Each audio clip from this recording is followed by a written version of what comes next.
So today's review is on the Sony MDR Z1000. Now this is a old flagship closed-back dynamic driver headphone from Sony, and it sits at around 820 Australian dollars, or I think it was around 500 US dollars back in the days. So by today's standards, that's quite cheap for a flagship. However, I will say that even at that price, there are a lot of caveats that I must talk about in this review. So starting off with the build of the headphone.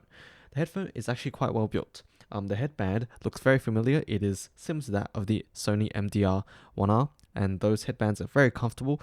They're padded adequately, and best of all, they follow the natural curvature of the head much more closely than a lot of other headbands, and that increases surface area in contact with the head and therefore improves the comfort because there's better weight distribution.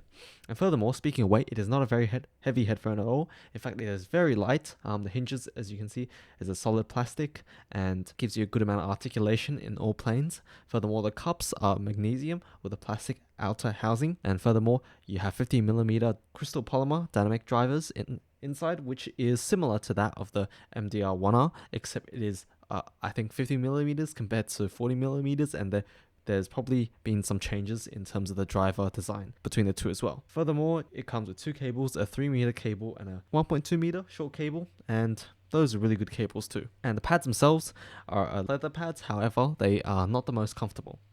Starting off the sound, I'd say that the bass is quite loose on these. The bass isn't particularly tight compared to modern open back comparisons. However, in the closed back realms, it is not too loose. It is actually less loose sounding than the Sony MDR Z7. However, it is still not the most well controlled and doesn't extend the best either, which is a bit strange for a closed back headphone. It does have a port, and if you cover the port, the bass will go down dramatically, so they are trying to improve the bass by opening up the driver, but I think that the port is a little bit small and they probably would have benefited from a larger port to get some more bass out of these drivers. I noticed that if you do pad swap with thicker pads, which you can see I have HM5 pads on these right now, they will increase the bass, mid-bass a lot. However, the sub-bass doesn't really get affected by that, and also the treble and the balance is not quite there with the thicker pads. Furthermore, moving on to the mid-range. The mid-range again is pretty okay. It is a bit recessed compared to the treble and the bass. However, I'd say that it is not too bad. It is reasonably detailed, reasonably articulate, and vocals do come through with a bit of sweetness, which is nice to hear. Furthermore, the treble itself, I'd say, is a little bit on the brighter side if you use the stock pads. It is a little bit edgy and not quite as resolving as I would have liked them to be. I think that pretty much all modern closed backs out-resolve these at that sort of price range. So you think of your Focal Eliges, you think of your Neumann NDH20s, you think of your Shure SIH 1540s, and I think all of them have better treble resolution than these. These just sound a little bit hazy, not quite resolving enough. So that is a little bit of a disappointment. And overall, I think that detail on this headphone is not quite up to the $500 price tag. I think it is closer to a $200 or $250 headphone, closed back headphone, the resolution.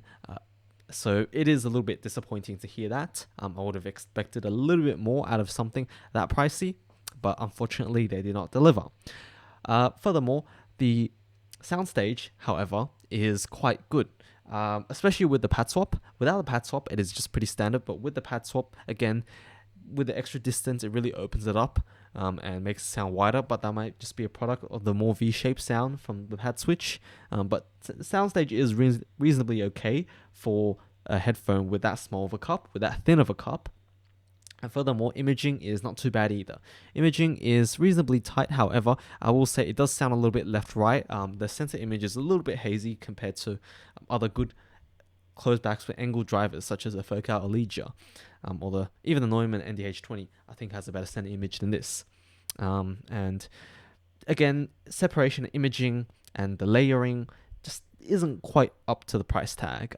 It does layer reasonably okay, and it does image vertically not too badly for a dynamic driver, which is a surprise, to be honest, because most dynamic drivers struggle a little bit in terms of vertical imaging, but these do an okay job. So overall, what do I think of this headphone?